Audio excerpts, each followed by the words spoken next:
Não é possível. A física não permite. Nunca provaram nada contra mim. E não vão provar. Você é safado.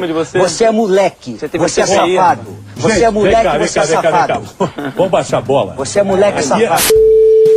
O novo técnico do Flamengo é o senhor Valdemar. Irmão do... Por que o Valdemar? Vem comigo, torcedor carioca.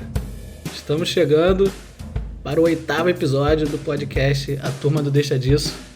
Seu bate-papo semanal aqui, falando sobre os times do Rio. Você que está cansado aí da ESPN, da Fox Sports, do Sport TV.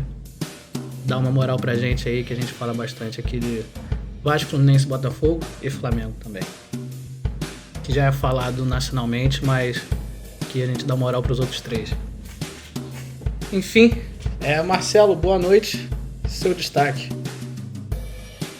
Uma ótima noite para todo carioca, principalmente para aqueles que torcem pelo Botafogo de Futebol e Regatas. O meu destaque não poderia ser diferente. A gente não tem time titular, a gente tem um elenco. São 4 vitórias no Campeonato Brasileiro. Invencível. O carrossel alvinegro tá absoluto até agora, né? A última derrota do Botafogo foi dia 8 de março, Marcelo. Sim. Cara, eu não lembro. O que é perder? Também não lembro. Já você vai lembrar, cara. Henrique, seu destaque. Boa noite, galera.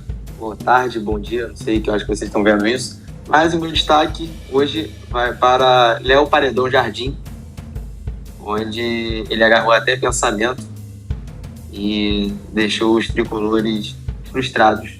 E nosso querido Diniz também. Verdade. Eu já estou mudando minha opinião sobre o Léo Jardim. Estou dando o braço a torcer. Mas enfim. Sérgio, seu destaque. O meu destaque é tudo que a gente falou até agora, fica ao contrário. Ayrton Lucas estava muito bem, começou a ir mal. Luiz Castro totalmente castigado no Botafogo, virou um mister. E o Vasco de Léo Jardim, goleiro catando tudo. Então eu tenho até falar que o Fluminense vai perder agora a Libertadores, vai perder o Brasileirão, porque, meu Deus do céu, tá tudo ao contrário. Mas seguimos. Tá certo. E, Matheus, seu destaque? O meu destaque vai pro ônibus. O ônibus que o Vasco estacionou dentro da própria grande área, né? Impediu qualquer, vamos dizer assim, dentro do Fluminense em termos de conseguir o resultado que era merecido. Mas, realmente, a estratégia do Vasco, embora a gente vá falar mais sobre ela, eu vou dar minha opinião, não pode dizer que não funcionou, né? Certo. Essa semana não temos Libertadores, nem Copa do Brasil, nem Sul-Americana, né? Vão ter 3 partidas aí seguidas de Brasileirão. O Vasco vai voltar, vai voltar a jogar quarta-feira, depois de, sei lá, uns 2 meses aí, né? Mas, só passando rapidamente pelos jogos da rodada, no sábado tivemos Cruzeiro 2-1 no Santos, Cruzeiro em terceiro colocado, fazendo um bom início. Vasco Fluminense 1-1 no Maracanã. No domingo de manhã, Cuiabá 2-1 no América. Jogo, não sei se vocês viram aí, meio bizarro ali, expulsão de goleiro e depois gol de falta, né? Eu assisti esse jogo domingão, 11 horas. Jogo esse amigo, pode custar o namoro. Esse jogo pode custar o namoro do Matheus, hein? Quase custou meu namoro. Eu daria razão pra Karina. Verdade, né? para o Matheus assistir jogo. De verdade para o Matheus. Hashtag aí, ó. Vamos lançar isso daí, porque o TDD precisa de opiniões bem embasadas, né? Depois tivemos São Paulo 2-0 no Inter. Atlético Paranaense fazendo 2-1 de virada no Flamengo. Bahia 3-1 no Coritiba. O colossal Carrossel Alvinegro 2-0 no Atlético Mineiro, freguês. Fora o baile. Fora o baile, era para ter sido mais. Goiás tomou de 5-0 do Palmeiras em casa. Palmeiras vindo aí mais uma vez como favorito. Grêmio 3-3 no Bragantino, e aí o Renato mudando um pouco o discurso, né? Falou que o Grêmio ia brigar lá em cima e agora falou que precisa de jogador, né? Portaluppi, Sempre como, isso, né? como Sempre sempre, né? surfando, né? É, Sempre surfando. Tá bem, tá, o elenco é bom, tá ruim, o elenco é ruim. É isso. e o Renato. último jogo é Corinthians e Fortaleza estão jogando nesse momento.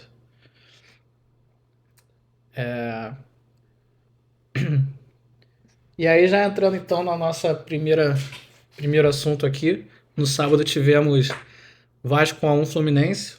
Vasco metendo 1x0 com 1 minuto de jogo, né? Um erro ali de saída do Fábio. A saída que é conhecida do Diniz, né? Ele até disse que isso acontece. Mas depois o Fluminense muito mais volume de jogo. Mas como o Matheus disse, não conseguiu a vitória. Henrique, sua análise do jogo do Vasco e pelas circunstâncias, foi um ponto a se comemorar esse empate ou você acha que o Vasco poderia ter feito mais? Cara, devido às circunstâncias, é um ponto a se comemorar, porque o Fluminense primeiro é um time melhor do que o do Vasco e por isso deve ser comemorado esse ponto. Mas eu não concordo com a postura do Barbieri em simplesmente colocar todos os meios de transporte possíveis na linha de trás do meio de campo. É inacreditável que um time da grandeza do Vasco fique jogando atrás o tempo inteiro. E, para nossa sorte, além da gente estar com um goleiro que parece estar se recuperando, o Fluminense cruzou muita bola na área. Consagraram o meu querido Bambu. Então, é para ser comemorado, mas eu não concordo com essa postura do Vasco de ficar jogando lá atrás. Sem contar que, por conta desse problema da gente ficar jogando atrás, o time cansa no segundo tempo, porque só corre atrás da bola. Então, ao contrário do que alguns amigos vascaínos aí dizem, não foi um resultado bom, digno de vasta gama, mas diante das circunstâncias, foi um ponto ok. E só espero no final do campeonato ter meus 45 pontos aí garantidos e não cair, pelo amor de Deus. Acho que o Vasco vem até pontuando mais do que a gente esperava, né? Pontuou contra Palmeiras, contra o Fluminense, contra o Atlético Mineiro. A decepção, cara. Foi contra o Bahia, que por foi... incrível que pareça, foi contra o Bahia. Exatamente. Esse que era o jogo que todo mundo achava que o Vasco ia ganhar, o Vasco acabou perdendo, né? Exato. Mas no final das contas, acho que o saldo ainda é positivo, mas a gente precisa parar com essa forma de jogar, porque acaba cansando muito. O Atlético, a gente quase sofreu empate. Contra o Palmeiras, a gente quase conseguiu perder.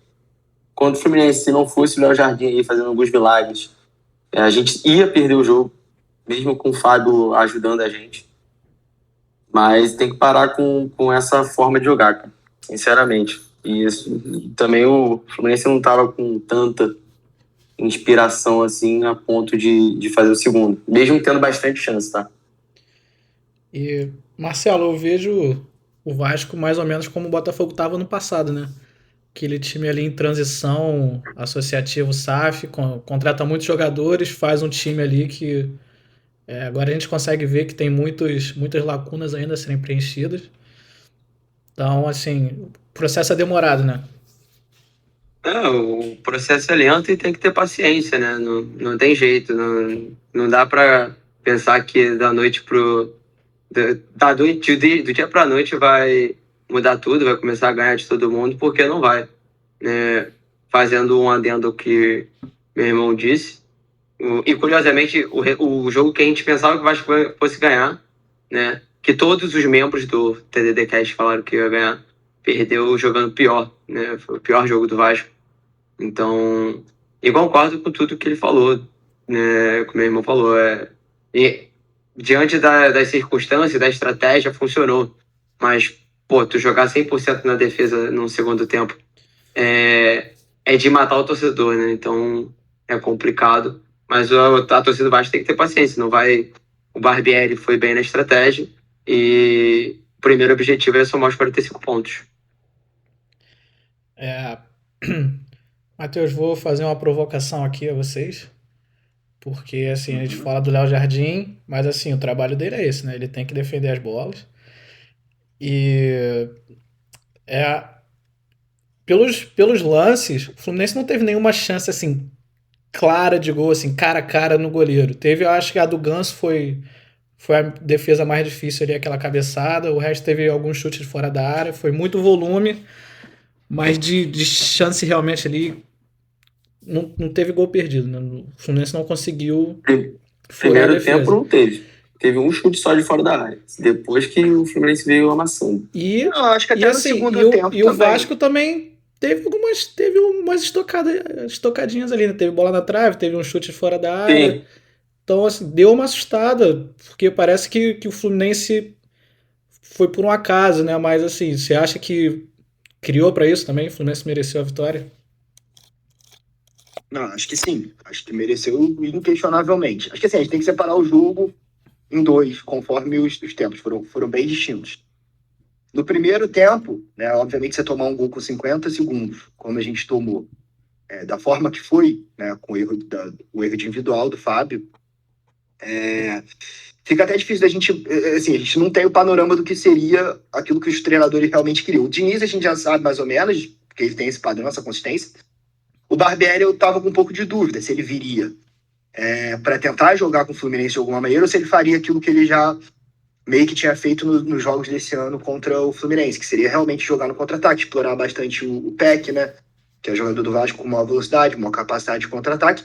Só que a gente não tem essa resposta, porque o jogo se mudou de maneira muito, muito rápida, né, muito no início.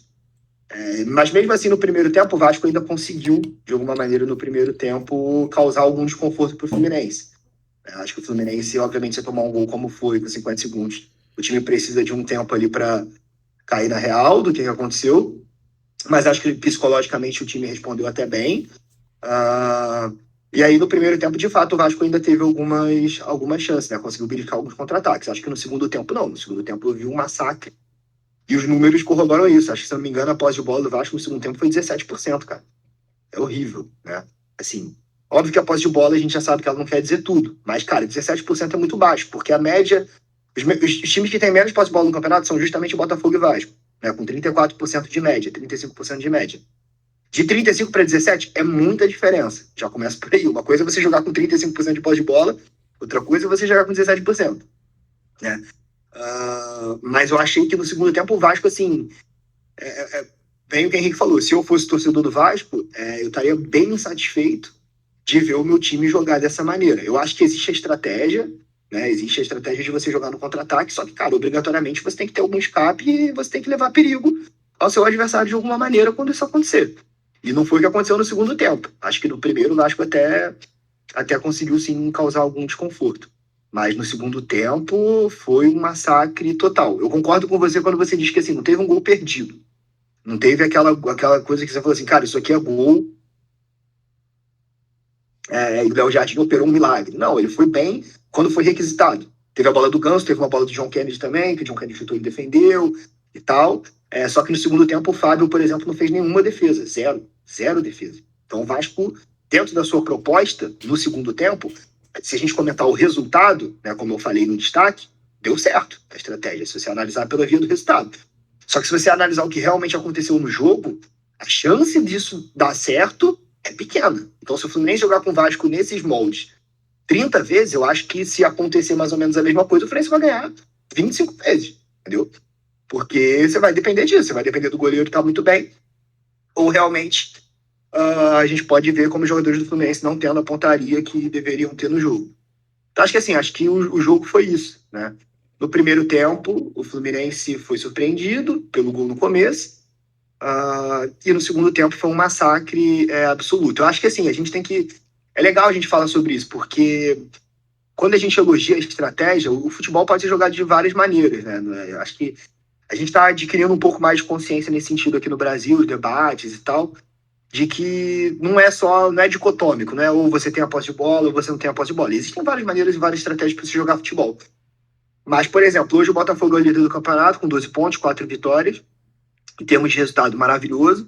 Eu acho até que a gente vai falar mais quando entrar a pauta do Botafogo e tal, Mas times que jogam pouca posse de bola, como Vasco e Botafogo, eles vão ter sempre... Eu tenho dúvida de como que vai ser isso quando ele precisar propor o jogo de maneira mais consistente. Então, como o Henrique falou, por exemplo... Contra o Bahia, por exemplo. Bahia a gente exatamente, perdeu. Aí o Vasco perdeu em casa, né? Então, assim, essa estratégia ela funciona em alguns casos, mas o Fluminense do Fernando Diniz talvez seja o caso ideal para a gente pensar numa estratégia como essa, né? E não vai ser a realidade para o campeonato. E quando a gente fala, por exemplo, o Henrique virar e falar o Vasco tem que buscar os 45 pontos. Claro que da perspectiva do torcedor do Vasco, que o Vasco é um time que vem caindo muito para a segunda divisão há um bom tempo, claro que ele quer se livrar de qualquer forma do rebaixamento. Mas pensando que o Vasco só tem um Campeonato Brasileiro para disputar, que o Vasco fez investimento, o time do Vasco não né, para mostrar só aquilo que o Barbieri tentou, por exemplo, mostrar nesse jogo. Então eu tenho curiosidade para ver se isso foi uma estratégia que ele assumiu de estacionar um ônibus contra o Fluminense, porque ele acha que contra o Fluminense essa é a forma que ele tem maior chance de ganhar, ou de empatar, como ele empatou, ou se ele acha que isso é uma forma para o elenco do Vasco jogar. Pro elenco que ele tem em mão jogar. Porque se ele acha isso, se essa é a segunda opção, eu acho muito pobre, cara. É muito pobre. Porque assim, o Vasco não tem um elenco de ponta, mas ele tem jogadores, ele tem um elenco melhor que o do Cuiabá, ele tem um elenco melhor do que vários outros times ali do Campeonato Brasileiro. E é muito pobre você imaginar que um time como o Vasco, que tem força em casa, que a torcida vai em casa e tal, que vai ser um time que vai adotar esse estilo de jogo pro resto da temporada, sabendo que ele só tem o Campeonato Brasileiro para disputar. Eu estaria muito preocupado, se eu fosse torcedor do Vasco, nesse sentido. Mas isso é uma resposta que o campeonato vai dar melhor, né, pra gente. Quer a minha opinião pessoal? Eu acho que é isso. Eu acho que é isso que ele vai fazer. Eu acho que não. Mas... Eu discordo. Eu acho que foi por conta do jogo. Porque se você parar para pensar, nos 4 jogos que a gente teve, 3 equipes são melhores que o do Vasco. Isso certo. E foi o que a gente fez. A gente teve a estratégia de dar a bola pro adversário e tentar sair do contra-ataque. O Bahia é muito melhor que o Vasco? Então, não, o Bahia eu acredito que é pior do que o Vasco. Mas o problema é que quando a gente tentou propor, a gente se deu mal. Então acho que vai depender de adversário para adversário isso, entendeu? Acho que não vai ser uma... Mas meu ponto é esse. O Vasco, com o time que ele tem que saber propor jogo contra o Bahia. Isso é uma coisa do treinador. Se o treinador não consegue fazer o time dele propor jogo contra o Bahia em casa, no São Januário lotado, cara, desculpa, não é treinador pro Vasco, então. Então, mas aí isso é um problema, porque o cara também tem 3 meses que ele chegou no Vasco, né? E chegou um monte de jogador, então assim, a gente sabe que até... Mas mesmo assim... eu acho que assim, uma coisa é a gente analisar, tem pouco tempo, qualquer trabalho que começou no início do ano, ele tem pouco tempo. Isso é um ponto, né? A gente discutia aqui antes de entrar no ar, que o trabalho do Luiz Castro estava sendo mal visto, por exemplo, no começo e tal, agora a gente já está com uma outra opinião. Então, assim, a gente sabe que o Carioca ele é um laboratório, que ele não falta o resto da temporada e tudo mais. Mas eu não acho, pelo que eu estou vendo do Vasco, quando eu olho os números do Vasco, as estatísticas, a própria posse de bola, a média de posse de bola que eu falei, e os jogos que eu venho vendo do Vasco, eu acho que, me parece que isso é mais uma questão de uma estratégia de jogo do Barbieri, do que eu só vi isso contra o Fluminense, por exemplo. Não é isso. Eu acho que eu tenho visto bastante do Vasco e os números corroboram isso. Então, assim, é claro, aconteceu esse final de semana, pode ser que isso também traga uma nova perspectiva para ele, daqui para frente da temporada, ele analise outras formas de jogar e tal. Mas para mim é bastante preocupante. Eu, se fosse torcedor do Vasco, acenderia um sinal de alerta, porque eu acho que esse elenco, você, né, cara, tendo o elenco que o Vasco tem hoje, que a gente não pode colocar como um elenco muito bom, mas também não é um elenco dos piores do campeonato. Ele fazer só aquilo que ele fez ali é extremamente preocupante. Eu acho que mas vamos ver. Tá cedo ainda, eu acho que tem pontuado nos jogos, né? Não venceu o primeiro lá e tá, acho que no esperado ali, na média, até um pouquinho acima. Sérgio. E pro Fluminense, cara, acho que foi isso. Acho que o time fez o padrão Fluminense. Não conseguiu vencer, cara. Vai acontecer. Vai acontecer em vários momentos. O adversário também dificulta o jogo. Não é só o Fluminense que joga. Tem outro time do outro lado e é isso. Sérgio, a sua análise também do clássico. E se você acha que você vê alguma preocupação assim, com a questão física, você acha que o Fluminense perdeu fisicamente, afetou, porque teve a partida contra o River, né, no meio de semana, e depois um clássico com o Vasco. Você acha que isso influenciou também no resultado?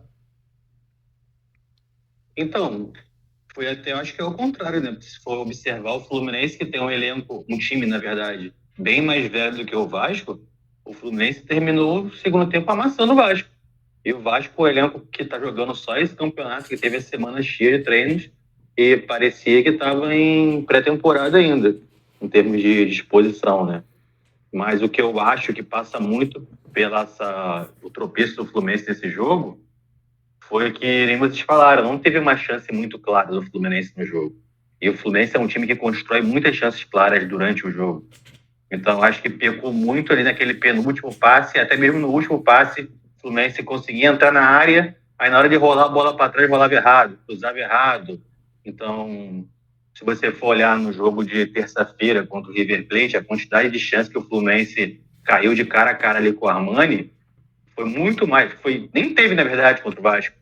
Foram chutes de fora da área, chutes bem perigosos de fora da área, e uma cabeçada do Ganso. E esse lançamento o tempo todo para dentro da área, esse cruzamento, esse chuveirinho, não é uma característica do time do Fluminense. E acabou, como o Vasco estava marcando muito bem a frente da área ali, acabaram tentando usar mais essa jogada, mas o Cano não é um cara alto, o Ganso é alto, mas não é atacante, né, centroavante. John Kennedy, mesma coisa, passou um monte de bola por ele. Então, acho que a estratégia do Vasco acabou dando certo, concordando ou não com esse tipo de postura ali mais covarde. Mas eu achei que dessa vez o Vasco até saiu mais para o jogo, aproveitou melhor os contra-ataques do que contra o Palmeiras e contra o Galo. Sendo que contra um time do Fluminense que tem essa característica de amassar mais, de ir para cima, de cercar todas as bolas possíveis. Então, acho que o Vasco até conseguiu um pouco mais de chance perigosa e que se tivesse saído um golzinho do Vasco ali, ia lembrar muito daqueles jogos do Diniz na época que ele foi demitido em 2019, que era um time do Fluminense que amassava muito, mas que nem tinham tantas chances claras assim, e que aí o CSA, o América Mineiro, o Avaí foram lá na frente e fizeram um gol. Então, acho que o jogo até perigou um pouquinho no final para acontecer um golzinho do Vasco, só que encaro como um ponto perdido do Fluminense, já que o Fluminense vinha de derrota contra o Fortaleza, vai pegar uma sequência muito difícil, porque em maio vai ter Copa do Brasil, vai ter 2 jogos de Libertadores, vai ter um clássico com o Botafogo, vai ter 2 clássicos contra o Flamengo na Copa do Brasil, e é tudo seguido. Então, imagino que uma hora ou outra vai pegar o Cuiabá em casa, vai ter que poupar, imagino eu. Vai pegar o Corinthians fora, vai ter que poupar também. Porque é justamente esse intervalo de jogar na altitude, depois jogar no Rio. Então, acho que foi um resultado ruim até para o Fluminense. Fico um pouco surpreso e satisfeito de não ter visto tanta gente dando tanta bola para a falha do Fábio, porque mostra justamente que estão entendendo realmente que o jogo do Fluminense, o jogo do Diniz é assim. E ele até falou muito bem na entrevista que quantos gols do Fluminense, quantas jogadas perigosas do Fluminense saem pelo pé do Fábio e ninguém fala nada. Começam a serem construídas pelo pé do Fábio. E também quantos lances saem gol quando a zaga dá um bicão para frente. O Fluminense tomou assim contra o Fortaleza, no bicão para frente. Aí um jogo que é muito marcante foi na semifinal da Copa do Brasil. O Fluminense tomou 2 gols do Corinthians assim, tentando dar um bicão. Aí a zaga está toda aberta, tá afastada no meio de campo da zaga. A bola perde a primeira bola, perde a segunda, já era. Então, e esse tipo de lance não é tão marcante igual é um lance do goleiro falhando. Então o pessoal fica muito mais pegando no pé. Pegava, né? Dessa vez até que aliviaram de um erro assim. Parece que estão tipo querendo caçar um problema do Diniz para falar, lá, eu avisei, tá vendo? Mas dessa vez ele até foi perguntado na entrevista e ele falou bem. Então imagino que o Fluminense não vai parar de fazer isso, não vai parar de jogar dessa forma. O último gol que tinha acontecido saindo do pé do Fábio assim, ou do zagueiro do lateral, foi em junho de 2022, então quase um ano sem dar. Já aconteceu outras vezes de dar errado, mas de sair gol não. Então imagino que não vai mudar isso. Eu acho que o torcedor tricolor gostou da partida do Fluminense, o torcedor vascaíno gostou do resultado. Infelizmente, mais uma vez, mais um clássico que não é de torcida mista, não é com o Maracanã dividido. Particularmente não concordo com essa postura, mas é mais uma demonstração de quanto esses caras não conseguem sentar para conversar. É assim em relação a ao consórcio do Maracanã, é assim em relação ao público no estádio, é assim em relação à Libra, a Liga Forte de Futebol. Então, só mostra que e quem se prejudica mais é o torcedor, né? Porque é tão legal que aqui no Rio ainda tem isso de torcida mista. Sempre teve aqui no Rio e é um dos poucos, se não for o único estado que mantém isso. Então, quando você põe... Cultura do futebol carioca. Os caras foram contra a cultura do futebol carioca. Um jogo que era claramente para 56 mil pessoas, aí restringiu a torcida do Vasco lá a 4, 5 mil pessoas. Um outro gato pingado invadiu ali a leste-oeste de forma errada, já que não era para ter, mas um outro estava ali. E quem perde é realmente o espetáculo, porque não faz nem sentido. Tanto que o Vasco fez um acordo com o Flamengo. Os 2 jogos vão ser a torcida dividida. Então, isso teria que ter sido feito também, né, Sérgio? Porque o Vasco tem um estádio. Se ele quiser mandar um jogo, por exemplo, contra o Fluminense, ele vai ter que fazer 90-10. E nem o... Não tem que fazer. Tanto que começou assim com o Vasco. O Vasco começou dessa forma. E não está errado também, o Vasco tem seu estádio e pode fazer isso. Só que eu acho que pro espetáculo, pra grana, pra tudo, é muito melhor que fosse torcida dividida. Então, é realmente lamentável isso que aconteceu. Mas foi até um jogo maneiro de ver, assim. Por mais que o começo, até o primeiro tempo, tava muito perde-ganho, tava até uma pelada brava mesmo. Muito cruzamento, bambu e o Léo Pelé tirando tudo. Mas o segundo tempo foi um jogo legal de ver, assim, né? Mas pro Vascaíno nem tão legal, né? Mas acho que para quem tava ali isento, vendo o jogo, acho que é um jogo maneiro de você ver que parecia que a qualquer momento ia sair um gol, né? Fica aqui o apoio ao seu protesto. Para mim, clássico no Rio tem que ser Maracanã, não tem que ser no Newton Santos nem em São Januário. É Maracanã 50-50 e é isso. Que o melhor ganha. Só que é o que eu falei, né? Os clubes precisam ter isso em mente e fazer esse acordo, obviamente, antes, né? Porque, é como eu falei, se eventualmente, vamos imaginar um cenário em que o Vasco tá mal pro segundo turno e ele gosta de contar com o São Januário, por exemplo.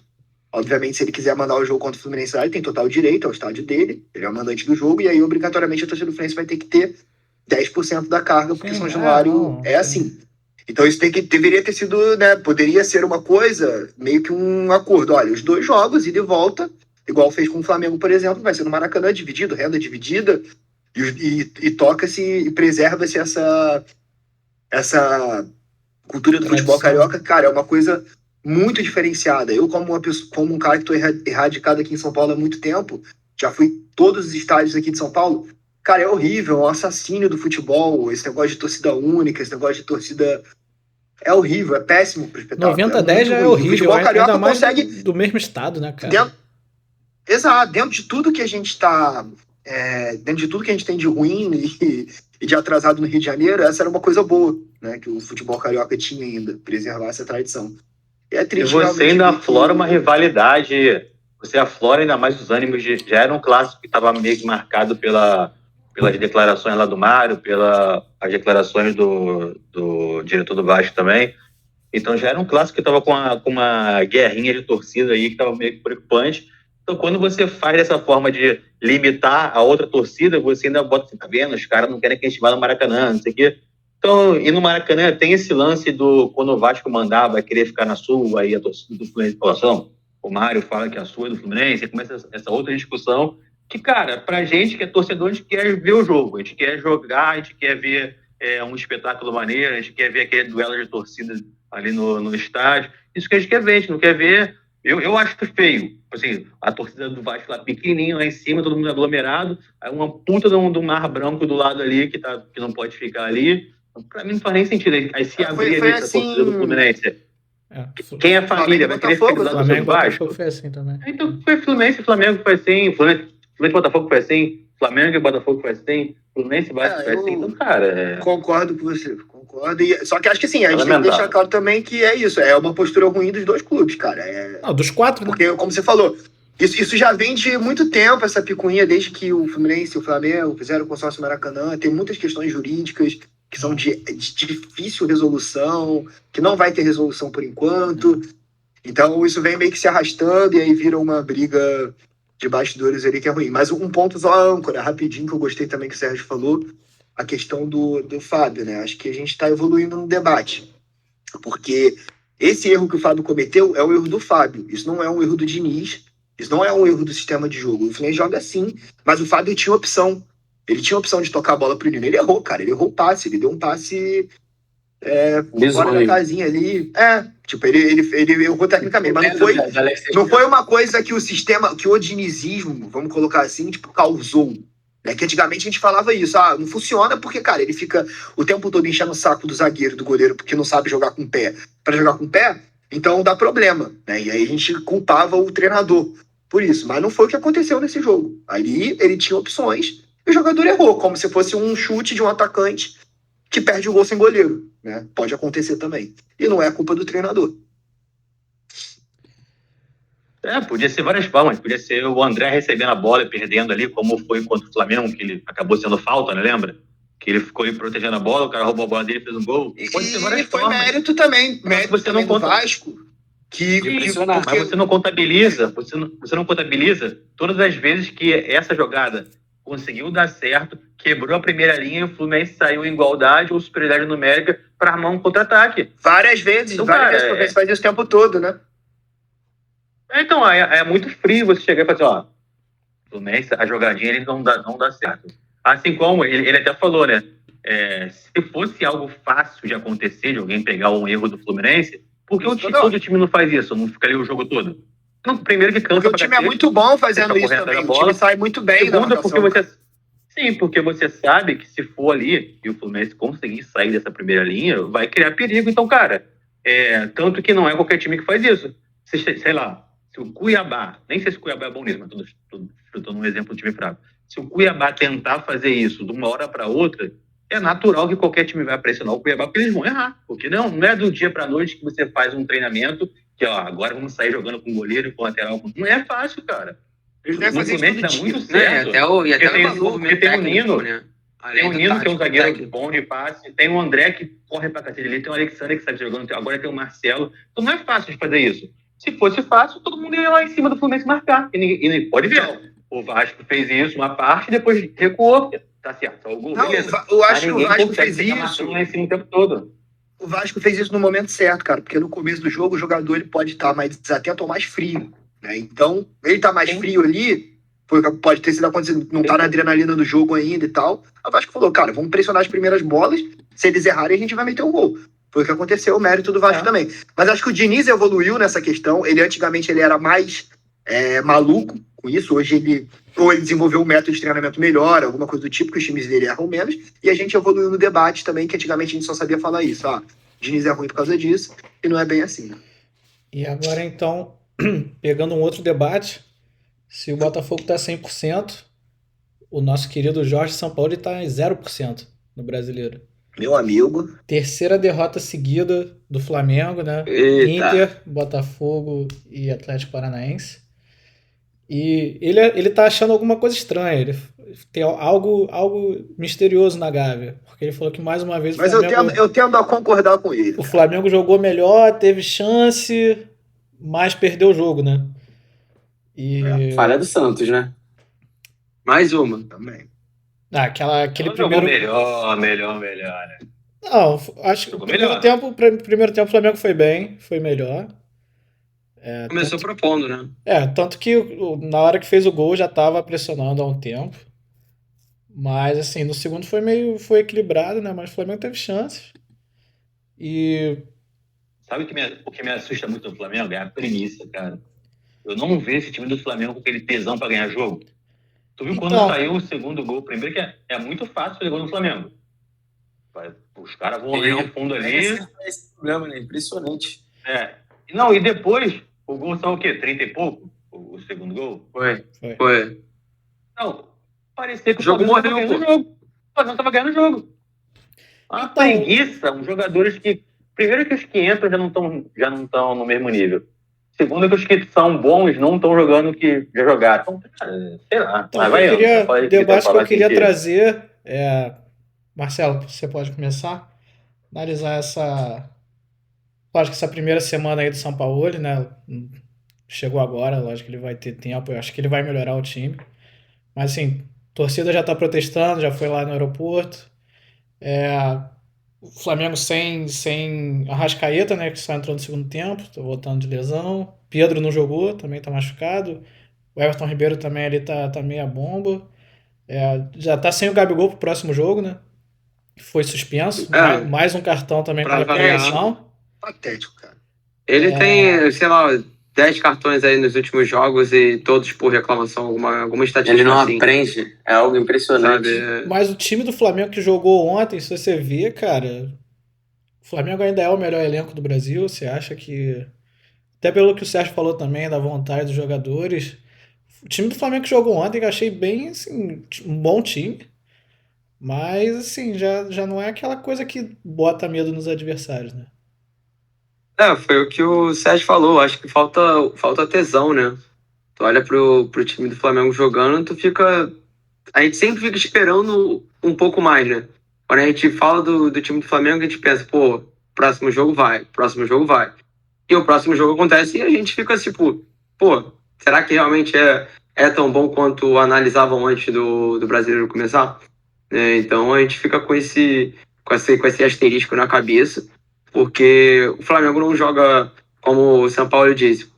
Eu discordo, né? O Flamengo não foi tão superior a ponto dele dele mencionar que mais uma vez jogar bem perde, né? Então eu discordo dessa análise dele e não vai demorar muito, ele vai começar a fazer o estilo São Paulo, né? Pedir reforço a cada semana, a cada dia para a diretoria do Flamengo, porque esse time que tá ali, embora todo mundo tenha vencido alguma coisa importante, ou a grande maioria, já é um elenco envelhecido, já é um elenco que não demonstra tanta vontade, né? No coletivo não tá bem, no individual pior ainda, o Gabigol...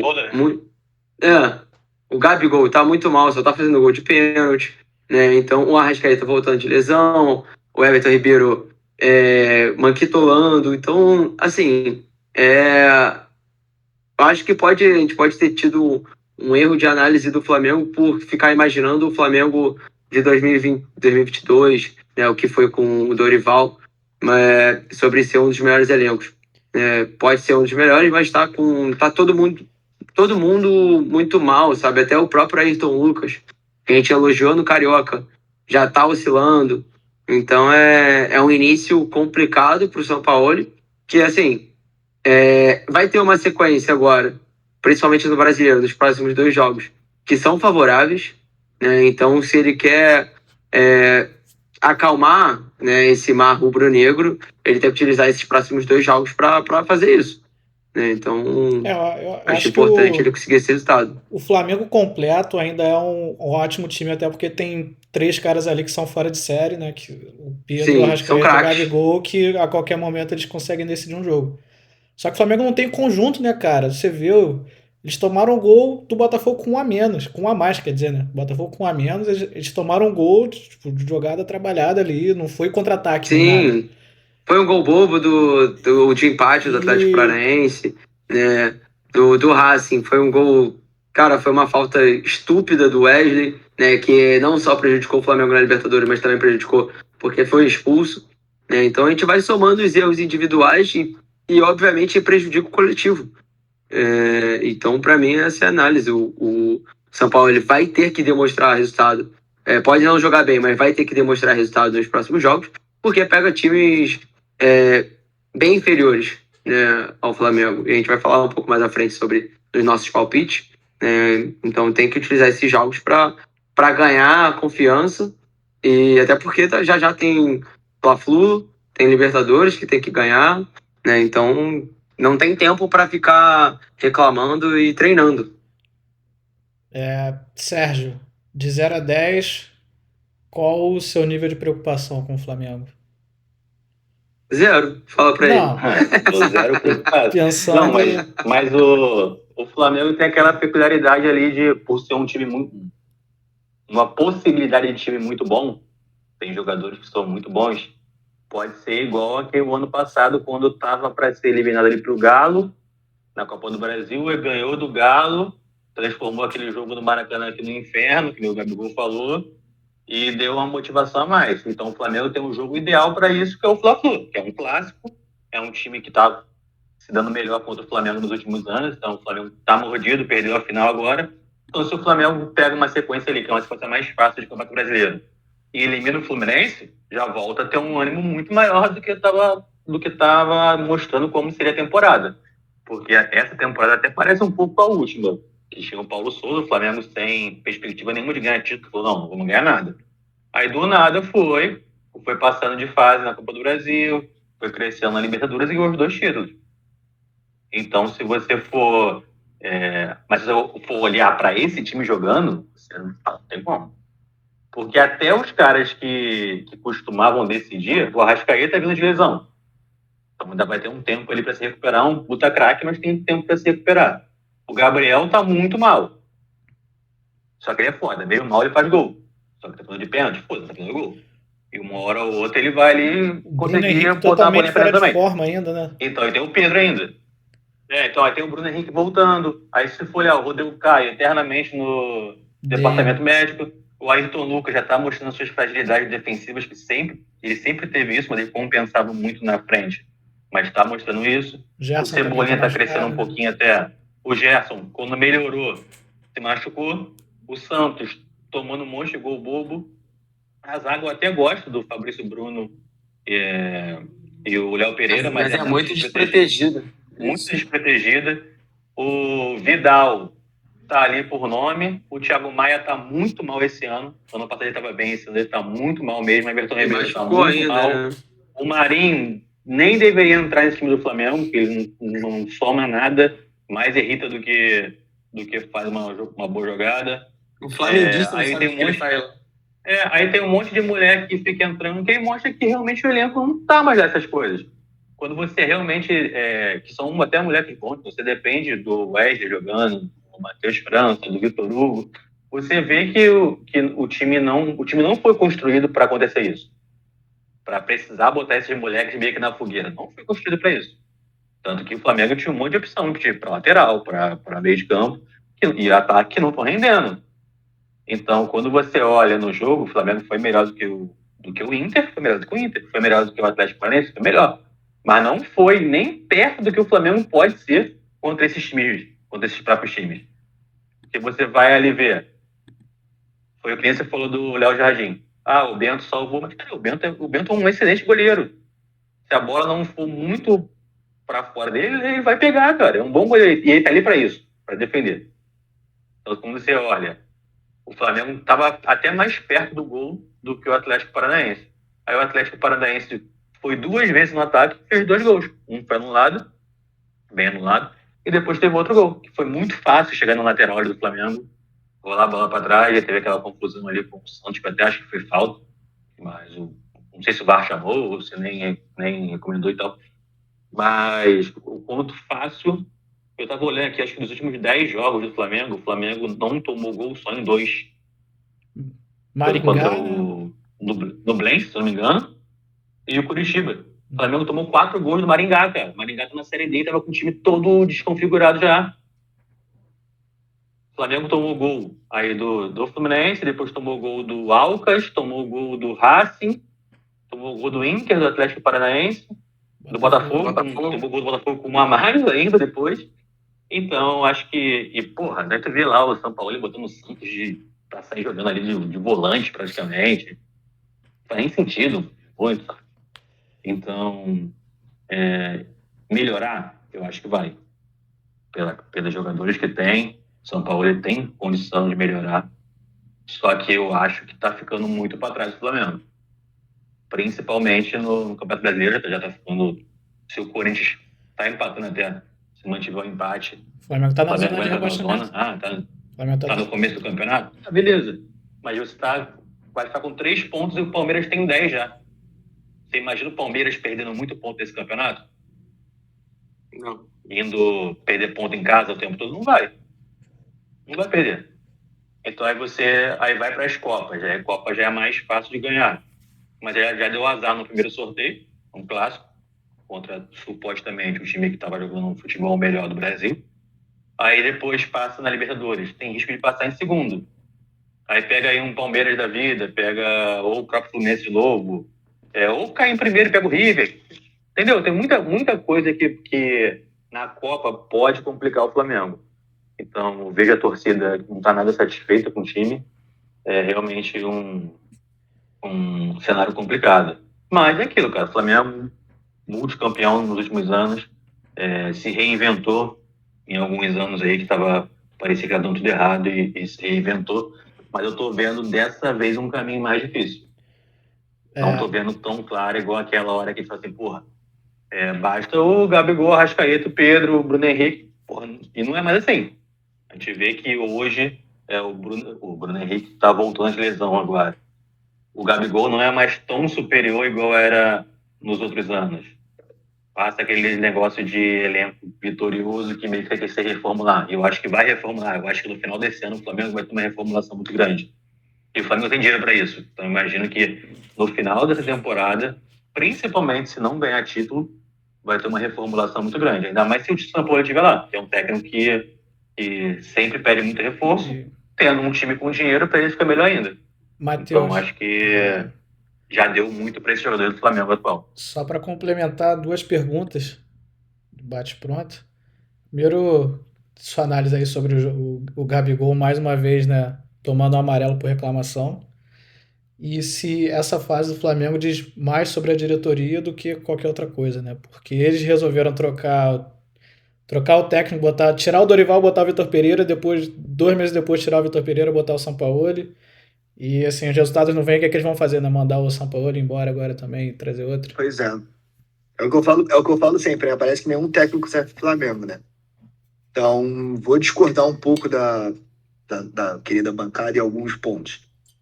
Acho que, assim, o elenco do Flamengo continua sendo muito bom e é o melhor da América do Sul. Tranquilo, acho um elenco ainda superior ao do Palmeiras, por exemplo. Acho um elenco superior ao do Galo, que esse sim enfraqueceu. Acho um elenco superior ao do River, enfim. Tudo que a gente tem aqui na América do Sul. Acho que ainda é muito bom. Eu não acho que os jogadores mudaram. Eu não acho que o Gabigol mudou, por exemplo. Eu acho que o Gabigol continua sendo o mesmo jogador. O que mudou foi o time do Flamengo. Em 2000 aquele Flamengo que fez a coisa mágica com o Jorge Jesus, ele era um time preparado para jogar bem, era um time bem treinado. Então, mas o que você falou tem muito sentido. O Flamengo não tem sequência de nada, cara. Isso atrapalha muito o jogador também. O Flamengo hoje tem um problema. Ele tem um elenco, mas ele não consegue ter um time coeso que joga futebol bem.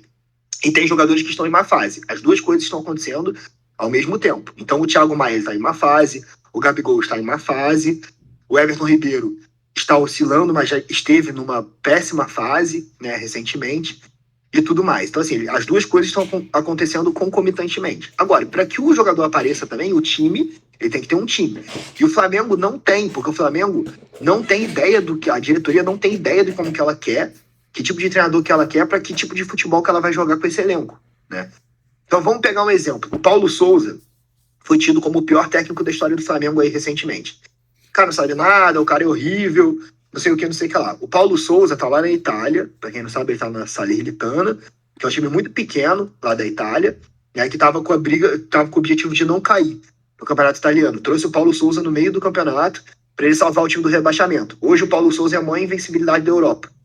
Acho que ele só tá atrás do Manchester City, se eu não me engano.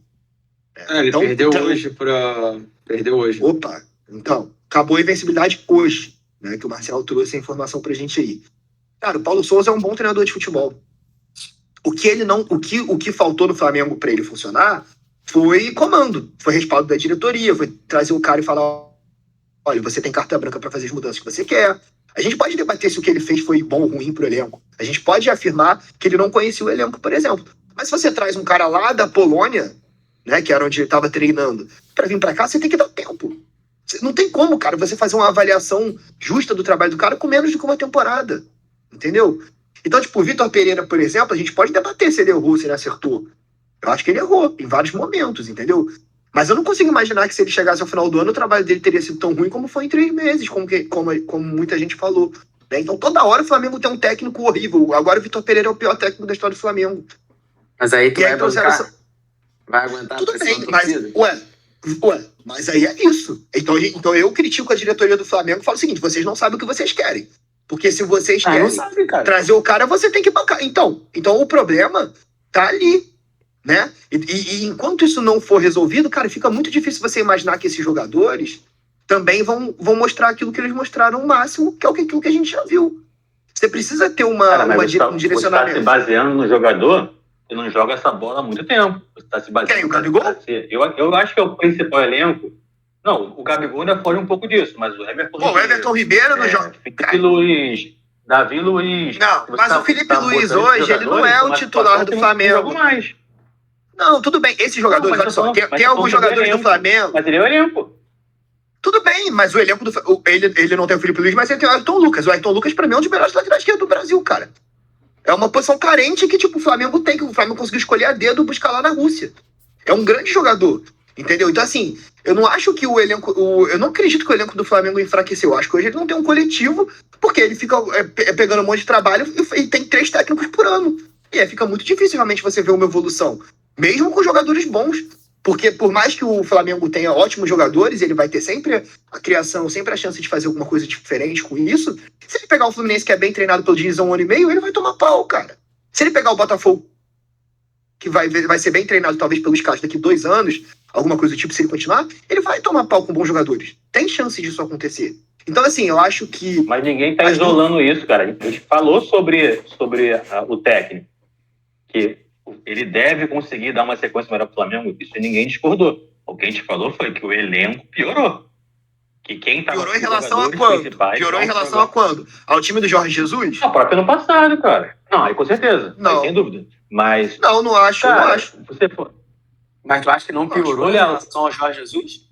Porque o Jorge Jesus tinha um time de futebol... Cara, o Bruno Henrique é um grande jogador? Não é, cara.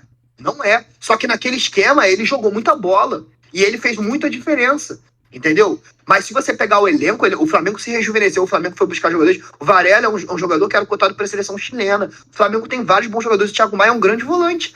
Aí a gente pode discutir Felipe Luiz, que não é titular mais hoje. A gente pode discutir Davi Luiz, que esse sim, não é um grande zagueiro há muito tempo. Já, e o Flamengo trouxe, entendeu? Mas o resto, cara, todos esses jogadores jogam em qualquer time do Brasil.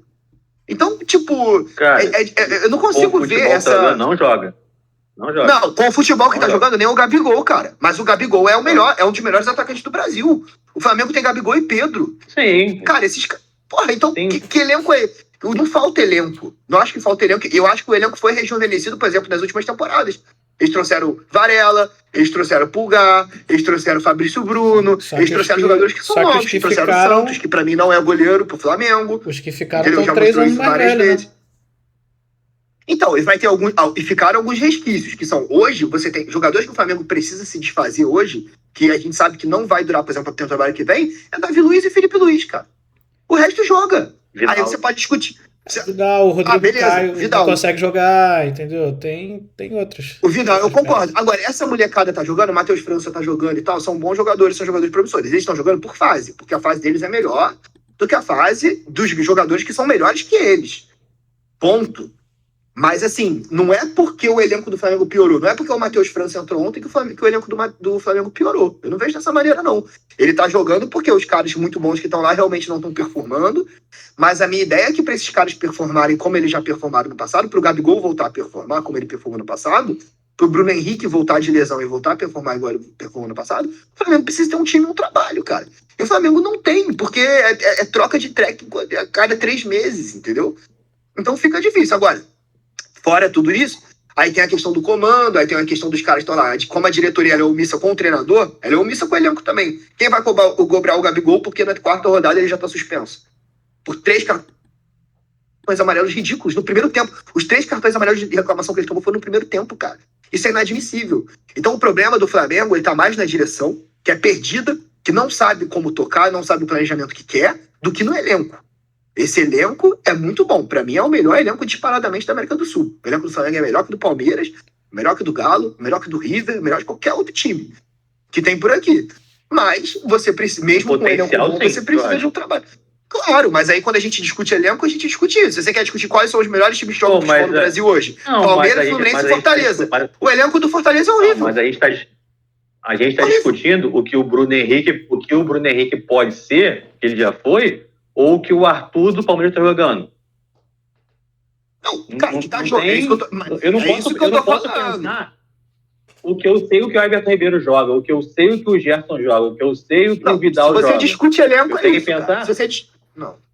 Discutir elenco é isso. Não, a temporada tá rolando. Você pode discutir a temporada tá rolando. Você pode discutir se o time dá o resultado que o elenco tem o potencial. Então tem a capacidade do que o time faz e o potencial que o elenco tem. Potencial de elenco, ninguém tem mais que o Flamengo. Ninguém tem mais que o Flamengo. É isso que eu tô defendendo. Agora, o Flamengo hoje é o 15º time que joga futebol no Brasil. Joga mal pra caralho, entendeu? Esse é o ponto.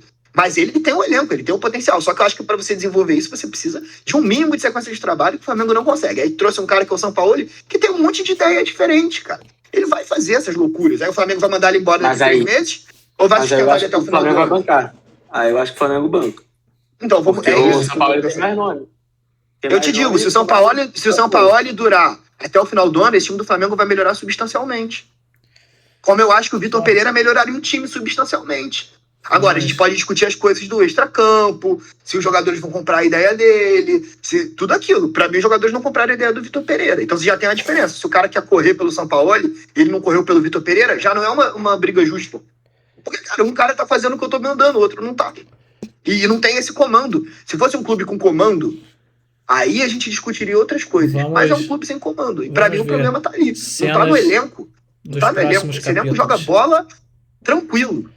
Pra ganhar de qualquer clube da América do Sul. Agora, a questão é isso. Um clube que tem comando e tem técnico que já tá aí longevo há mais de um ano é o Botafogo. Líder, 4 vitórias em 4 jogos. Henrique, o Botafogo começou o jogo sem seus 3 principais jogadores de linha, possivelmente. A gente até... Pensei que a freguesia ia acabar. Hein? Até comentei com o Marcelo, justiça seja feita ao âncora. Quando eu vi a escalação do Botafogo, eu falei 2-0 fácil. E foi o que aconteceu. Dito feito. Time alternativo jogou muito bem. Matheus Nascimento fez gol. E o Botafogo aí... Calando a sua boca, né? Diga-se de passagem. Mas também você não faz aquele... Exatamente, sem goleiro, né? Ué. Já vimos N casos já de jogador perdendo gol daquele. Mas enfim, o Botafogo amassou o Galo. 22 finalizações a 8 no gol. Acho que foi 7-1, 8-1, um negócio assim. E o Botafogo continua aí firme e forte na liderança. Mas já adianto que vai acabar perdendo o Corinthians, que está perdendo o Fortaleza, tá? Mas, falando do jogo contra o Atlético, eu achei até que o Atlético começou melhor o jogo, tá? Os 10 primeiros minutos, eu acho que o Atlético deu uma pressionada no Botafogo e pensei que o Atlético, enfim, ia acabar com essa freguesia toda pro Botafogo. Mas não foi o que aconteceu, né? O Vitor Sá conseguiu fazer um belo gol de letra e aí acabou com todo o planejamento do Atlético. O Atlético ainda tentou fazer alguma coisa, mas a zaga do Botafogo estava muito bem, tanto que lançaram até uma busca pelo Hulk, porque não encontraram ele no campo. Estão preocupados, inclusive. Mas... E no segundo tempo o Botafogo ampliou esse placar. O Atlético voltou a tentar alguma coisa, mas errava sempre o último passe. E é impressionante o quanto o Botafogo está indo muito bem nesse início de campeonato, o Atlético está conseguindo ir muito mal. São dois contrapostos. Esse time do Atlético, onde todo mundo esperava muita coisa, e o do Botafogo, que não esperava nada, no máximo uma briga ali pela Sul-Americana, conseguiu se acertar com o Mister e está jogando bem. Conseguiu jogar bem, mesmo com algumas alterações. Então, acredito que o Botafogo agora, posso dizer, que não vai cair. Antes eu achava que ia brigar, mas com 12 pontos, acho que o Botafogo vem indo bem. Só que já vou cravar a derrota do Fogão aí na próxima rodada, infelizmente. Dessa vez, o Henrique, não teve como o Hulk reclamar de arbitragem, né? Não teve nem o que falar. Ele não conseguiu. Você reclama também, pelo amor de Deus. Porque, ele todo jogo, né? Todo jogo ele dá Nossa Senhora. Da arbitragem. Agora não tem muito que ele tinha que reclamar, era do... Ele reclamou do campo. Reclamou do campo. Reclamou do campo, ele.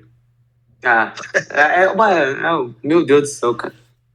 O jogador brasileiro tem uma péssima mania. Se não reclama de juiz, reclama de alguma condição do jogo. Daqui a pouco vai reclamar que o sol tá ali em cima do céu. Ele reclama do gramado, mas o Mineirão tá um verdadeiro pasto para o jogo de quarta-feira. Então, nem vem jogando bem também, cara. O Atlético, como um todo, não vem jogando. Contratações aí que não estão se justificando. A Paulinho, por exemplo, não jogou bem contra o Vasco, não jogou bem de novo, inclusive nem sei onde é que ele tá, porque parece que não tá no Atlético. O Zarate, o Pífio, o Hulk nem se fala, o Everson. Esse elenco eu acho que piorou, tá? O elenco do Galo eu achei que piorou. Porque o Galo teve que vender jogadores, né? Questão desde da dívida, eles contratam muito, mas eles vendem muito. Eles deram uma piorada. E, Marcelo, para você tava lá no jogo, né? Dá sua análise aí da partida. O que jogou Marlon Freitas e Gabriel Pires e o nosso querido Júnior Santos, que tem os 2 melhores apelidos aí do atual elenco do Botafogo, né? Que é o Cragre, mistura de craque com bagre, ou Nossa Senhora! o Caos Perfeito, que também é um ótimo apelido para ele. Não, com certeza. E detalhe, a música para ele é sensacional. Depois vou lançar para vocês aí. Mas a música não vai cantar? Que fizeram... Não, eu não sei de cabeça a letra. Mas é justamente. O editor vai ter que colocar. Vai ter que colocar. Não, é mistura de craque com bagre. Né? Então. Mas sobre a análise, tem 2 momentos. Assim que eu vi a escalação, juntando com os primeiros 20 minutos do jogo, junto com a falha que o PR já ia acontecendo. Mas depois disso, o Botafogo não ficou nervoso, o Botafogo se achou e comandou as ações mesmo com menos posse de bola. Que, aliás, é a dinâmica do Botafogo, né? Dar a bola para o adversário e não tem medo de jogar sem bola. E é muito objetivo, não fica ciscando com a bola, não é um time que vai ficar tocando muito, já vai direto ao ataque, já vai tentar definir o quanto antes. Então, ontem, fazendo jus também, não só o Marlon Freitas e o Gabriel Pires, mas o Di Plácido foi muito bem, né? E é um jogador que sempre tem muitas críticas a ele, né? E até o próprio Matheus Nascimento, mas destacar Marlon Freitas, Di Plácido e o Gabriel Pires nas suas melhores partidas pelo Botafogo ontem. Então, mas, Marcelo, uma dúvida. Você falou da dinâmica do jogo do Botafogo, né? Dadas as devidas proporções, também acaba sendo perigosa porque ela se assemelha ao do Vasco, de dar a bola para o adversário e esperar, entendeu? O Botafogo totalmente diferente. Acho que é efetividade, né? O Botafogo chutou 22 vezes no gol. O Botafogo sai muito mais para jogo. Mas, por exemplo, contra um time que seja um pouco mais qualificado, talvez não encontre mais dificuldade? Isso com certeza. Encontrou pegar o Palmeiras lá no Allianz vai ser difícil pra caramba, né? Mas é uma tática que vem dando certo. Vamos ver quando precisar propor jogo, né? No meio de semana contra a LDU teve dificuldade, né? Por mais que a LDU tenha catimbado bastante o jogo, tenha praticado o antijogo, mas teve dificuldade, né? E eu acho que até foi a justificativa perfeita para o Luiz Castro poupar quem ele poupou. O Tiquinho, o Eduardo, porque foram jogadores... O Eduardo, principalmente, não jogou bem contra a LDU, então já poderia ter um desgaste grande, né, físico. Então, justificou e ainda deu certo. Então, foi o mundo perfeito. E já projetando o próximo jogo, né, contra o Corinthians, que agora sim está perdendo para o Fortaleza, com um gol de Caio Alexandre, só para vocês saberem, tá? Vai pegar um time que vai tentar propor jogo. Eu não vejo o Corinthians atrás porque precisa do resultado. O Corinthians precisa, vai estar sendo pressionado. Duvido. Então, o Corinthians vai vir fechado. Mas tá na zona, nosso querido âncora. Tá, ué, mas tem que propor jogo, sim, cara. Fora de casa contra o líder. Cara, mas olha só, Marcelo. Eu não acho que o Botafogo teve menos posse de bola ok. Mas eu acho que propor o jogo não significa ter a bola o tempo todo, não. Ah, sim. O Botafogo, nas vezes que teve a bola, foi infinitamente mais perigoso do que o Galo, com toda a posse de bola que o Galo teve. Não, eu acho que foi até a melhor partida do Botafogo dentre essas 4 vitórias. Foi a que eu mais gostei. Que nas outras eu tive até aquela ressalva de fez um gol e recuou pra caramba e ficou perigoso de tomar um gol. Dessa vez eu vi o Botafogo tirando os 5 primeiros minutos ali, que o Botafogo também teve chance, com o Dinoção saiu um raio ali na ponta, mas tirando isso, só deu o Botafogo o jogo todo, cara. O Galo tava muito mal mesmo. O Botafogo foi muito melhor do que o Galo. Tem aquela posse de bola que os zagueiros tocando um pro outro, jogo. Também não são efetivos. E o Corinthians tendo que propor jogo vai ficar do jeito que o Botafogo gosta, né? Deixando espaços para que possa contra-atacar da maneira que gosta, né? Então, não acho que vai ser um jogo fácil, até porque é o Corinthians que a gente vai estar enfrentando, mas tem tudo para ganhar novamente e manter a série invicta aí. Cara, duvido que o Corinthians venha propor jogo. O Corinthians vai jogar fechadinho atrás. Se o jogo for... É caso do Botafogo, é isso, Engenho? É aqui 7h30. Infelizmente, o Talismã não estará presente. O Corinthians não vai vir para propor jogo. Eu acho que o que o Sérgio falou é importante, assim. O Botafogo teve 39% de posse de bola pro Galo. O Galo, consequentemente, 61%. Só que o Botafogo finalizou 22 vezes, né? Então, assim, quando o Botafogo teve a bola, ele sabia o que fazer com a bola. Essa é a questão.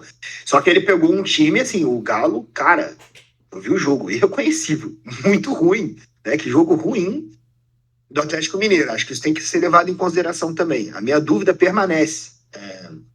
Acho que é quarta-feira o jogo contra o Corinthians? Quinta-feira.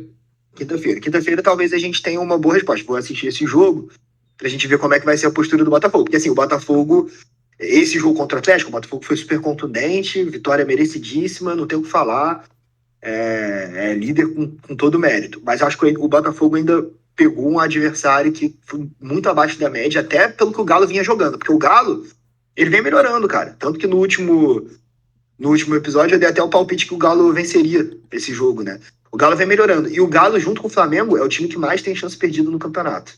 Isso é uma métrica bem importante, cara. O Galo tem perdido muito gol, né? Não foi o que aconteceu no jogo contra o Botafogo, mas nos jogos anteriores sim. E o Flamengo também vem perdendo bastante chance. Então, assim, são times que estão criando e estão tendo dificuldade para concluir, né? Mas é um indicador de que o time está conseguindo criar. Nesse jogo contra o Botafogo, realmente não conseguiu criar e não conseguiu concluir. Não conseguiu fazer nada e o Botafogo se aproveitou disso. Foi lá e vapo. Mais 3 pontos. Se não fosse o Everson, era 4-0 fácil. Mas enfim, o questionamento. O que tá faltando pra torcida do Botafogo comprar a briga do time e ir pra porra do estádio? Eita. Gente! O ingresso deu uma baixada. O plano de sócio do Botafogo de 100%, sei lá, R$120, que garante o ingresso pro jogo. R$100. Agora é 120. O Botafogo pode ter uma boa vontade de botar algum setor popular ali pra galera de menor renda e tal. Mas, pô, o time tá bem, líder do campeonato, 100%. Disputando a Sul-Americana, disputando a Copa do Brasil.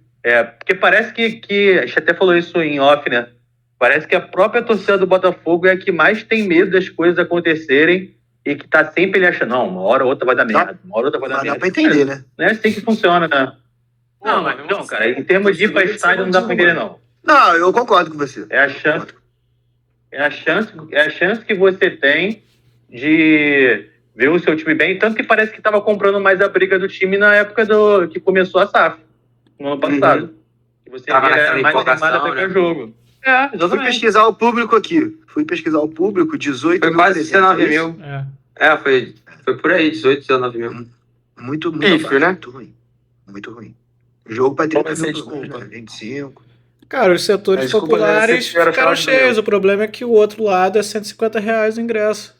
Entendeu? No estádio que já não caiu tanto no gosto do público. nenhum dos 4 grandes que jogam lá. Cara. Oi? O sócio 120. O sócio que tem. Mas o sócio é limitado. Não, quantos sócios torcedores o Botafogo tem hoje? Quantos sócios torcedores o Botafogo tem hoje? 43 mil, eu acho. Por aí. Mas, por aí. E esses 43, e o sócio que você tá falando é o sócio 100%, que deve ser uma pequena parte disso. Entendeu? E é limitado. Abaixo disso, é limitado o número de sócios que pode fazer o check-in, entendeu? Tem toda uma política lá de ingressos. Eu acho que eu iria muito no que o Sérgio falou. No Sérgio não, que o Matheus, se não me engano. É aquela desconfiança que o Botafoguense tem. Né? De uma hora vai dar tudo bem, mas aí eu concordo com o Sérgio que o papel do torcedor é acreditar. Sim, com certeza. Se o time tá bem, ele tem que ir lá. Agora, eu fico com a dúvida se esse baixo público tem uma questão do sócio não estar funcionando como deveria, no sentido de que não tem sócios que têm desconto a ponto de botar, por exemplo, 25 mil pessoas no Maracanã, igual o Fluminense tem feito, né? De que o público é majoritariamente sócio-torcedor do clube, e por isso ele tá indo, né? Porque ele tem um bom desconto. Ou se é uma questão do, tipo assim, o cara ficou em casa. O cara tinha desconto, mas ele falou, porra, não vou no jogo porque eu acho que o Botafogo não vai ganhar. Acho que é um pouco dos dois. Aí só abre um setor quando o outro esgota, entendeu? Então, assim, a oeste inferior só abre quando acaba a leste. E a norte nunca é aberta. Ou a sul, sei lá. E aí a norte é fechada para ter aquela entendeu? política de São preço 4 mais mil alto ali pro que não visitante. tem, tipo, tá fechado o setor. Então tem muito erro do Botafogo aí também. Eu espero que para os próximos jogos o público realmente vá mais em peso para apoiar, porque realmente vem surpreendendo. Tipo, jogo quinta-feira, 7 horas da noite. O time vem merecendo. Não vai dar mais do que 25 mil pessoas, entendeu? Não, merecendo o time com certeza vem. Time, treinador, todo mundo. Vocês podem entrar lá na filinha lá para pedir desculpa por Castro também. Cara, não existe isso de pedir desculpa. Você critica quando tem crítica e elogia quando tem que elogiar, pô. Tem que pedir desculpa pra ele. Mas eu entrei na fila de desculpa pro Diniz. Mas, não, tem que pedir desculpa, pô. Não, mas você entrou porque você desfez o sócio por causa do cara. E o cara saiu do meu clube e largou meu clube em 18º, velho. Do brasileiro. Eu podia criticar ele com toda a minha razão. Eu podia esbravejar, cancelar o sócio como eu fiz tudo. Mas eu entrei na fila do perdão, da humildade. Então, por favor, âncora, chinelinho da humildade e vai lá, pensam pro vovô Luiz Castro, que o homem é pro Mister. Poxa, espero que ele continue assim, senão eu vou criticar de novo. Então é isso, então vambora. Bom, chegou a hora dos nossos palpites, então, né? Opa. Caderninho na mão. Agora, eu vou fazer uma crítica aqui. Esses palpites tem que render alguma coisa aí. Tá tudo sendo anotado, porque a gente tá dando palpite a rodo aqui. Tinha que ter um eu, por exemplo, errei uma opção de palpite. Tinha que ter um ranking. E aí? Ninguém vai me cobrar? Errado tudo. Cadê o meu hater lá, o Rodolfo? Pra vir falar aqui que eu não sei dar palpite, que não sei o quê. O cara, porra, sumiu. É isso. Eu acho que a ideia boa, os nossos seguidores, botar no YouTube lá os seus palpites também, pra gente ver que não é só a gente que é horrível no palpite, né? Também se vocês querem criticar a gente, palpita aí, você acha que é fácil? Pode palpitar. Eu tô pelo Thiago Coxinha. Que é o nosso ouvinte Thiago Coxinha. Eu recebo várias críticas pelos meus palpites. Então bota aí o teu palpite aí, eu quero ver. Pepe, quero ver o teu palpite aí no YouTube. Alô, Pepe. Joga palpite. Então, podemos começar, Henrique? Claro. Agora, Marcelo, eu quero ver se você está preparado. Flamengo e Goiás com as odds. Moleque, essa é uma odd 1,30 pro Flamengo. 11 pro Goiás. O Goiás tá bem... provavelmente no Maracanã. Tá bem o quê? Tomou de 5 do Palmeiras. Quarta-feira, 8 horas da noite. Pra você, Marcelo, quanto vai ser? 3-1 Flamengo. Sérgio. 4-1 Flamengo. Matheus. O Flamengo vai ganhar esse jogo. Mas não tanto assim, eu acho. 2-0 Flamengo. Flamengo sem tomar gol? Eu vou de 2-0 Flamengo também. E Henrique. 2x1 Flamengo. Primeira vitória de São Paulo, hein? No Brasileiro. Vamos ver, né? Depois temos Cruzeiro e Fluminense no Mineirão. Jogo interessante, hein? Volta do Cruzeiro ao Mineirão. Cruzeiro bem no campeonato. Pra você, Henrique. Cara, creio que vai ser 2x1 Cruzeiro. Marcelo. Cabuloso bem. O Ronaldo Gordão deu satisfação. 2x0 Fluminense. E como que tá aí as odds? 2,87 pro Cruzeiro, 2,45 pro Flusão. Equilibrado. É favoritismo pro Flu. Sérgio. 2x1 Fluminense. Matheus. 3x1 Fluminense. Cara, o Cruzeiro é muito freguês do Fluminense, não é pouco não. Bastante freguês. E o time é ruim, né? Vamos ser sinceros aqui. Tipo... de Santos, eu acho que não é possível que o Cruzeiro vai ganhar mais uma. O Cruzeiro, pra mim, era um time que tem bastante... Pode ter. Quer brigar pra não cair.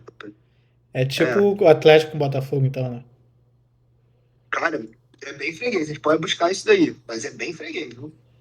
Cruzeiro e Fluminense, principalmente jogo decisivo, Copa do... Tudo. Cara, eu acho que eu nunca fui... Eu já fui muito jogo contra o Cruzeiro, eu nunca vi o Cruzeiro ganhar do Fluminense. Esse jogo será... No Brasileiro, ó, coisa rápida da cidade. Vai. No Brasileiro, com o Cruzeiro jogando em casa, o Cruzeiro tem 13 vitórias contra 7 do Fluminense. E 5 empates. No total, com o Cruzeiro em casa, o Fluminense tem 11 vitórias contra 15. Não é um retrospecto tão favorável assim pro Cruzeiro, né? Tem um equilíbrio aí. Esse jogo será 1x0 Fluminense. E aí, quinta-feira, no Couto Pereira, Coritiba, que tem 1 ponto, pega o Vasco. Matheus, pra você. Esse jogo vai ser difícil de ver, hein? Esse jogo vai ser... Eu ia falar aí, né? Qual ônibus é maior? Então, Porra, meu palpite é 0x0. Só pra lembrar que eu diria... o Curitiba tem 2 jogadores do Vasco, tá? Como diria o jornalista que eu gosto bastante, um abraço pra ele que deve assistir a gente também, né? De Carmona, o original. Esse cara botafoguense. A tendência é de mais um jogo sofrível de ser assistido. Só uma coisa, esse jogo vai ser no mesmo horário do jogo do Botafogo. Do Vasco é às 7, do Botafogo é às 7h30. Nessa divisão aí, dessa história do TDD, eu quero assistir o do Botafogo. Tá bom, faço sacrifício de ver o do Vasco. Isso. Sérgio, pra você. Qual foi o palpite do Matheus? 0x0. 0x0. 0x0. Qual foi o seu, Sérgio? 1x0 Vasco. 1x0. Marcelo. Eu já entendi já. 1x1. Como que tá aí as odds? Aí. 2,75 pro Coritiba e 2,70 pro Vasco. Henrique, quanto você acha? 1x0 Gigante da Colina.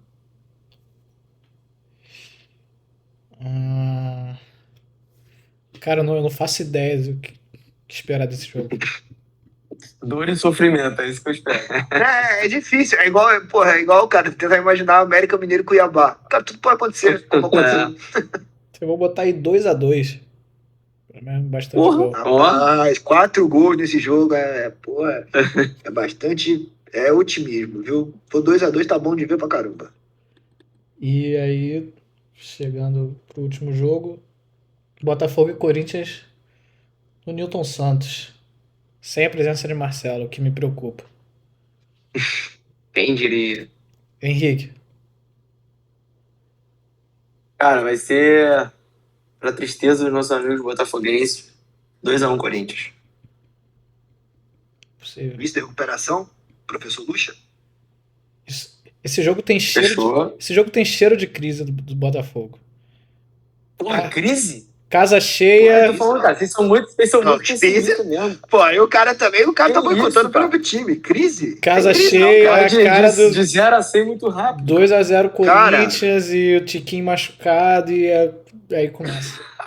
Que isso? Léo, só faltam 33 pontos pro meta do Botafogo, cara. Seja mais otimista. Matheus, pra você esse jogo.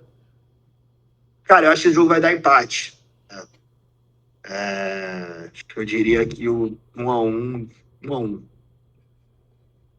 Jogo. O Corinthians vai vir pra complicar, eu acho, o Botafogo, cara. Porque a briga do Corinthians agora nesse campeonato com o Lucha é não cair, cara. É ficar ali, tentar, né? Não acho que eles esperam um grande trabalho do Luxemburgo, não é possível. Mas vai vir pra complicar, pra pontuar fora de casa e ganhar dentro de casa, entendeu? Ele vai tentar fazer isso. Sabendo que ele vai perder ponto dentro de casa também. Pra mim é 0-0. Marcelo, ninguém tá confiando no Fogudo. Nem você, só pra pô. trazendo as odds, tá 2.05 pro Botafogo e 3.80 pro Corinthians. 1-0 Botafogo. Mesmo em retrospecto sendo bem desfavorável pro Botafogo. Só uma informação aqui a título de ao vivo. Corinthians e Fortaleza acabam de empatar em 1-1. O jogo, tá? Fim de papo? Beleza. Fim de papo. Gol de Yuri Alberto, né? Isso mesmo. Isso mesmo. Saiu da zica então ele, né? Enfim. Cara, também não sei o que esperar desse jogo. Dito isso, 3-0 Botafogo. Chocrise. Ele é completamente bipolar, cara. Não é possível. Cara, a torcida do Botafogo, ela é um negócio peculiar. Querem fazer no final de semana também? Acho que vai. Pode ser que o jogo... Se for caso, a gente manda no... A gente faz Os no últimos story. resultados, né? Os últimos resultados sempre influenciam o próximo, parece, né? Futebol. Pois então, sábado... Você grava no story, pô. Grava no story. Fazer um formatinho diferente. Sim, pô. Pode ser Mas então, tem que depois. ter, cara. Tem que ter o histórico aí, pode ser. Vamos fazer então diferente aí pro público. Tá. A gente faz na sexta. Sexta-feira, depois dos resultados. Tá resolvido. Ao vivo mesmo. Beleza. É isso, Sérgio, algum recado final hoje? Cara, eu tô meio relapso com isso, né? Não tô mais trazendo novidades. Meio não, né? Tá meio complicado. O cara prometeu, falou que ia programa fazer. esperando. Pô, eu usei muito a minha criatividade naqueles dias aí. Tá tudo difícil. Aí o público fica chateado, né? Eu sugiro me mandar algumas dicas aí no direct ou no YouTube mesmo lá, que a gente passa a analisar. Mas, pô, vocês viram o filme? O filme que eu falei é muito maneiro. O Segredo dos Seus Olhos é um filme muito bom, da torcida do Racing. Tem a torcida do Racing, na verdade. Mas é isso. Então pede like pra gente. Galerinha, deixa o like aí, se inscreve no canal. Ganhamos um inscrito nesse vídeo, então já foi uma grande conquista. E para fazer diferente, deixa o palpite aí nos comentários também, para ver que vocês são tão horríveis quanto nós, né? E deixa o seu like, o joinha, né? O famoso joinha. E até o próximo episódio. Então é isso. Valeu, rapaziada. Até a próxima. Valeu, galera. Vitória Fluminense.